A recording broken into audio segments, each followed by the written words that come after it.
राजकीय, सामाजिक, शैक्षणिक आणि सांस्कृतिक घडामोडींचं अचूक अंदाज घेणारं आपल्या विचारांचं चॅनल म्हणजेच ओम साई. जामनेर शहरातील श्री पांडुरंग गोविंद महाराज संस्थान जामनेर नगरखाना येथे श्री विठ्ठल मंदिर हे 150 ते 250 वर्षापूर्वीचे जुने मंदिर असून गोविंद महाराज यांनी पुढाकार घेऊन मंदिराचे बांधकाम केले होते.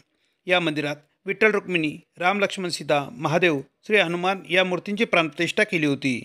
सालाबादप्रमाणे चैत्र शुद्ध प्रतिपदा गुढीपाडव्याच्या दिवशी झेंडा पूजन होऊन रामनवमी उत्सवाला सुरुवात होते. चैत्र शुद्ध चतुर्थी टाळ बसतो. चैत्र शुद्ध नवमीला रामनवमी 12 वाजता श्रीराम जन्मोत्सव कीर्तन, दशमी व एकादशीला रात्री श्रीरामाची पालखी शहर प्रदक्षिणा होते. दररोज रात्री कीर्तन असते. गोकुळाष्टमीला रात्री उत्सव असतो.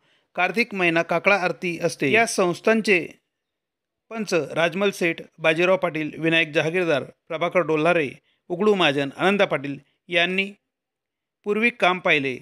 तर आताचे पंच म्हणून राज्याचे जलसंपदा तथा आपत्ती व्यवस्थापन मंत्री माननीय नामदार गिरीश महाजन अध्यक्ष आहेत. आताचे पंच म्हणून शिवाजी सोनार, छगन जालटे, जयंत पाटील, विठ्ठल देशमुख, सचिव म्हणून जितेंद्र पाटील, उपसचिव प्रताप पाटील हे संस्थांचे काम पाहत आहे. 4 पिढ्यांपासून नगरखाना येथील श्री विठ्ठल मंदिर संस्थांचे पुजारी हरी जोशी, नारायण जोशी, दुर्गादास जोशी, लक्ष्मण जोशी, दीपक जोशी, दिनेश जोशी, निखिल जोशी 4 पिढ्यांपासून या संस्थांचे पुजारी आहेत. तसेच सेवेकरी म्हणून सदानंद देशपांडे हे या संस्थांचे काम पाहत आहे. श्री गोविंद महाराज की जय. मी गणेश लक्ष्मण जोशी उर्फ दीपक लक्ष्मण जोशी श्री गोविंद महाराज संस्थांचा पुजारी आहे. ह्या मंदिराची स्थापना श्री गोविंद महाराज यांनी 1827 पासून केलेली आहे आणि तेव्हापासून ह्या मंदिरात दरवर्षी आषाढी एकादशीला गावातली पालखी निघते दुपारी 3 वाजता. यावेळेस सर्व भजनी मंडळ, सर्व नगरखान्यातले सेवक, गोटू देशपांडे, लोकेश डांगे, प्रताप पाटील व विविध भगतसिंग मंडळ हे त्यांचे सहकार्य असतं.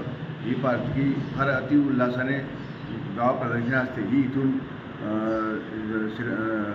जागीरदारवाडा, श्रीरामपेठ, गांधी चौक, गिरीश भाऊंच्या घराकडनं बजरंगपुरा सुतारगल्ली मोहन म्हणून नगरखाना अशी आषाढी एकादशी पालखी निघते. ही परंपरा 150 वर्षापासून आहे. श्री गोविंद महाराजांनी ही परंपरा सुरू केलेली आहे. या संस्थेचे अध्यक्ष श्री नामदार गिरीश भाऊ महाजन आज ताकद आहेत. यापूर्वी या संस्थेचे पंच श्री राजमल सेठ नलवाणी, अशोक डोलारेचे वडील श्री प्रभाकर डोलारे, विनायकराव जागीरदार, यशवंतराव बाजीराव पाटील, दत्तात्रय गुरु महाजन, श्री आनंदा पाटील हे पंच होत. यानंतर श्री गिरीश महाजन यांनी हाती सूत्र घेतल्यानंतर या संस्थेचे पंच श्री शिवाजी सोनार, श्री जयंत पाटील, श्री विठ्ठल देशमुख, श्री जितूभाऊ पाटील सचिव आहेत व अध्यक्ष श्री गिरीश भाऊ महाजन आहेत. या संस्थेचे पुजारी मी, माझे वडील, माझे आजोबा, माझे पणजोबा हे 4 पिढ्यापासून या संस्थेचे पुजारी आहेत. आणि हे या संस्थेचे जे उत्सव होतात ते फार उत्साहात होतात. याच्यात राजकारण कोणतं नसतं. सगळं आनंददायक कार्यक्रम होत असतो आणि नगरखान्यामधील सर्व भाविकांचे व मित्रपरिवारांचे सहकार्य असते.